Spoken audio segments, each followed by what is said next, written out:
राजस्थान में child marriages बहुत ही ज़्यादा कॉमन है। चाइल्ड मैरिजेस में जिन बच्चियों की शादी करा दी जाती थी उनकी एज कभी कभी तो 5 साल से भी कम हुआ करती थी। इस चीज़ को बंद कराने के लिए राजस्थान गवर्नमेंट ने कुछ इनिशिएटिव्स ली। राजस्थान गवर्नमेंट ने बहुत सारे प्रोग्राम्स निकाले, बहुत सारी ऐसी सीरियल्स और मूवीज़ भी निकली जो कि ये दिखाती थी कि कैसे चाइल्ड मैरिजेस एक लड़की की ज़िंदगी तबाह कर देती है। सीरियल्स जैसे कि बालिका वधू, जो कि बहुत ही ज़्यादा फेमस था पूरे इंडिया में, उसमें दिखाया गया था कि एक लड़की की ज़िंदगी कैसे तबाह हो जाती है चाइल्ड मैरिज के बाद। चाइल्ड मैरिज को रोकने के लिए राजस्थान गवर्नमेंट ने बहुत सारे प्रोग्राम्स रन किए, बहुत सारे डेवलपमेंट प्रोग्राम्स रन किए। भनवारी देवी, जो कि एक विलेज सोशल वर्कर थी, वो राजस्थान गवर्नमेंट के इसी डेवलपमेंट प्रोग्राम की मेंबर थी। भनवारी देवी को अपने सूत्रों से पता चला कि रामकरण गुज्जर के गांव के बाहुबली की तरह थे, या फिर जो एक गांव के बहुत ज्यादा पावरफुल लोग होते हैं उनमें से एक थे रामकरण गुज्जर। उनके 1 साल की बेटी की शादी की जा रही थी। उस शादी को रोकने की कोशिश की भनवारी देवी ने। भनवारी देवी अपने पूरे ग्रुप को लेकर रामकरण गुज्जर के घर पहुंच गई। शादी को तो भनवारी देवी नहीं रोक पाई, पर रामकरण गुज्जर के परिवार का सारा गुस्सा और सारी नफरत वापस लेकर आई। रामकरण गुज्जर की पहुंच बहुत दूर दूर तक थी, क्योंकि रामकरण गुज्जर एक बाहुबली थे तो सब उनसे डरते थे। बाहुबली अक्सर वो लोग होते हैं जिनकी बहुत ज्यादा पहुंच और बहुत ज्यादा पावर होती है अपने गांव में। रामकरण गुज्जर के बाहुबल की वजह से भनवारी देवी को बहुत ज्यादा डिस्क्रिमिनेशन, बहुत ज्यादा ह्यूमिलिएशन और बहुत ज्यादा बॉयकॉट फेस करना पड़ा अपने ही गांव वालों की तरफ से। रामकरण गुज्जर इतने ज्यादा पावरफुल थे कि भनवारी देवी और उनके पति को ऑलमोस्ट गांव से निकाल दिया गया था, सिर्फ इस वजह से क्योंकि उन्होंने एक क्राइम को रोकने की कोशिश की। सितंबर 1992 रामकरण गुज्जर और उनके साथ 5 लोग मिलकर भनवारी देवी और उनके पति के ऊपर अटैक कर देते हैं, जिस वक्त वो दोनों खेतों में काम कर रहे होते हैं। क्योंकि खेत बहुत वास्ट एरिया में होते हैं और दूर होते हैं गांव से, तो इसलिए ये उनके लिए एक बहुत बड़ा एडवांटेज हो गया। पहले तो उन 5 लोगों ने मिलकर भनवारी देवी के पति को बहुत बुरी तरीके से मारा, और जब उनके पति कुछ करने लायक नहीं बचे तो उन 5 लोगों ने मिलकर भनवारी देवी का रेप कर दिया उनके पति के सामने। भनवारी देवी और उनके पति जब प्राइमरी हेल्थ केयर सेंटर पे पहुंचे तब वहां के भी डॉक्टर ने रिफ्यूज कर दिया उनका मेडिकल एग्जामिनेशन करने से। रामकरण गुज्जर के पास इतनी पावर थी कि उन्होंने साफ इनकार कर दिया था भनवारी देवी के मेडिकल एग्जामिनेशन से। जब भनवारी देवी और उनके पति को प्राइमरी हेल्थ केयर सेंटर में कोई हेल्प नहीं मिली तो वो दोनों उसी हालत में वहां से जयपुर गए। जयपुर में भी किसी डॉक्टर ने उनका केस नहीं लिया, सिर्फ एक मेल डॉक्टर ने उनका एग्जामिनेशन किया और उन्होंने भी अपने रिपोर्ट्स में सिर्फ भनवारी देवी का एज कंफर्म किया और किसी भी इंजरी के बारे में उन्होंने अपने रिपोर्ट्स में नहीं लिखा, और उन्होंने रेप का भी कोई मेंशन नहीं किया। क्योंकि भनवारी देवी और उनके पति ज्यादा पढ़े लिखे नहीं थे, उन्हें वहां से भी भगा दिया गया और वो कुछ नहीं कर पाए।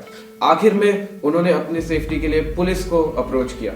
जब भनवारी देवी और उनके पति आखिर में पुलिस को अप्रोच करते हैं और पुलिस स्टेशन जाते हैं तो उनको पूरे दिन बिठा कर रखा जाता है। भनवारी देवी और उनके पति पुलिस स्टेशन में पूरे दिन बैठे रहे और जब आधी रात बीत गई तब पुलिस ने एज अ एविडेंस भनवारी देवी को अपना लहंगा छोड़कर जाने को कहा। भनवारी देवी और उनके पति पुलिस के सामने गिड़गिड़ाते रहे कि उनको रात गुजारने दी जाए पुलिस स्टेशन में, क्योंकि गांव उनके लिए बिल्कुल भी सेफ नहीं था, उनकी जान को खतरा था, क्योंकि रामकरण गुज्जर किसी भी हद तक पहुंच सकता था भनवारी देवी का मुंह बंद करने के लिए। और आधी रात को भनवारी देवी को अपना लहंगा छोड़कर जाना पड़ा पुलिस स्टेशन में। उनके पास कुछ नहीं था, उन्होंने अपने पति के खून से लिपटे हुए धोती को पहनकर वहां से गांव तक का सफर तय किया और उन्होंने किसी भी तरीके से उस रात को बिताया। वो कुछ दिन भनवारी देवी के लिए ह्यूमिलिएशन से भरे हुए थे। थाने में बिठा कर रखा, पूरे दिन पुलिस वाले भनवारी देवी को ताने मारते रहे कि उन्होंने रामकरण गुज्जर के बेटी की शादी को रोकने की कोशिश की, और ऐसे ताने मारते रहे जैसे कि क्रिमिनल वहां पर भनवारी देवी हो, जबकि वो वहां पर विक्टिम थी। आखिरकार जब भनवारी देवी ने कोर्ट का दरवाजा खटखटाया तब इस चीज पर एक्चुअल इन्वेस्टिगेशन चालू हुई। लैक ऑफ एविडेंस की वजह से कोर्ट ने रामकरण गुज्जर को जाने दिया और रामकरण गुज्जर बेगुनाह साबित हो गए, क्योंकि सिर्फ एक ही डॉक्टर ने उनका एग्जामिनेशन किया था और उन्होंने भी अपने रिपोर्ट में रेप का कोई मेंशन नहीं किया था, सिर्फ उनका एज कंफर्म किया था।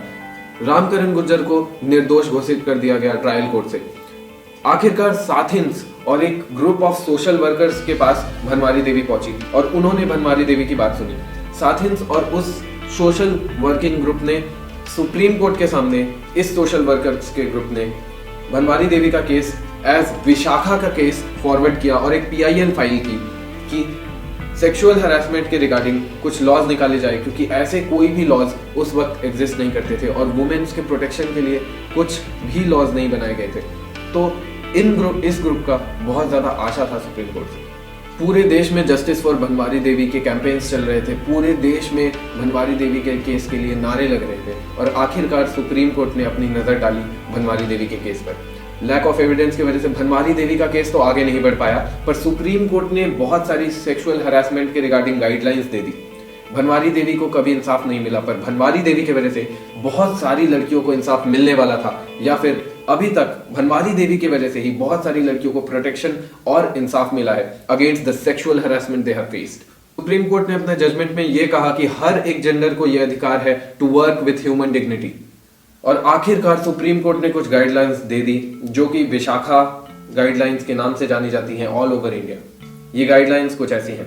Article 14, 15, 19, Clause 1 and 21 of the Constitution safeguards against sexual harassment. This is implicit from Article 51, Clause C and the enabling conventions and norms by virtue of Article 253 read with entry 14 of the Union List in 7th Schedule of the Constitution. और आखिरकार supreme court ने कुछ guidelines दे दी जो कि Vishakha guidelines के नाम से जानी जाती हैं ऑल ओवर इंडिया। ये गाइडलाइंस कुछ ऐसी हैं। Duty of the employer or the other responsible person in workplace and other institutions. वो एम्प्लॉयर और जितने भी दूसरे लोग उस इंस्टीट्यूशन में काम कर रहे हैं उनकी भी जिम्मेदारी है कि अगर उनके सामने किसी भी तरीके का सेक्सुअल हरासमेंट हो रहा है तो वो उसे रोके और जिम्मेदारी ले उस चीज को रोकने का और फाइट बैक करे, हेल्प करे उस औरत को जिसके साथ वो हो रहा है। दूसरा, सुप्रीम कोर्ट ने सेक्सुअल हरासमेंट का डेफिनेशन दिया जिसमें सेक्सुअल हरासमेंट किसे कह सकते हैं यह बताया गया। किसी भी तरीके का फिजिकल कांटेक्ट या फिर किसी भी तरीके का डिमांड या रिक्वेस्ट फॉर सेक्सुअल फेवर्स या फिर किसी भी तरीके का पोर्नोग्राफिक गेस्चर्स या फिर पोर्नोग्राफिक फेवर्स मांगना, ये सेक्सुअल हरासमेंट का डेफिनेशन बनता है। सुप्रीम कोर्ट ने यह भी कहा कि हर एक इंस्टीट्यूशन में एक कमिटी होनी चाहिए which should be led by a women और उसके 50% मेंबर्स भी वुमेन होनी चाहिए, जहां पर अब उस इंस्टीट्यूशन की औरतें जाकर आराम से कंफर्टेबली अपने प्रॉब्लम्स के बारे में उन्हें बता सके। सुप्रीम कोर्ट ने यह भी कहा कि वर्कर्स को खुली छूट होनी चाहिए कि वो इस तरह के रिलेटेड टॉपिक्स को रेज कर सके खुलेआम बिना किसी डर के। ये थी सेक्सुअल हरासमेंट से जुड़ी हुई कुछ गाइडलाइंस जो कि सुप्रीम कोर्ट ने दी थी। ऑफ कोर्स सारी नहीं है, बट कुछ गाइडलाइंस जो कि सुप्रीम कोर्ट ने सेक्सुअल हरासमेंट से रिलेटेड दी थी। आशा करता हूं कि ये वीडियो आपके लिए हेल्पफुल साबित रही होगी। अगर ये वीडियो आपको हेल्पफुल लगी और अच्छी लगी तो इसे आगे भी अपने दोस्तों के साथ शेयर करें ताकि ज़्यादा से ज़्यादा लोगों को इस स्टोरी के बारे में पता चले, भनवारी देवी के बारे में पता चले, जिन्होंने महिलाओं के लिए सेक्सुअल हरासमेंट के रिगार्डिंग गाइडलाइंस लाने के लिए बहुत कुछ किया। और अगर आपको ये वीडियो अच्छी लगी तो कमेंट डाउन बिलो कि आपको क्या अच्छी लगी, और अगर आप चाहते हैं कि मैं किसी और रिलेटेड टॉपिक्स के ऊपर वीडियो बनाऊं तो वो भी आप कमेंट्स में बता सकते हैं। डू सब्सक्राइब द चैनल अगर आप इस चैनल पर नए हैं। तब तक के लिए मैं स्वागत तिवारी, ATV नेटवर्क।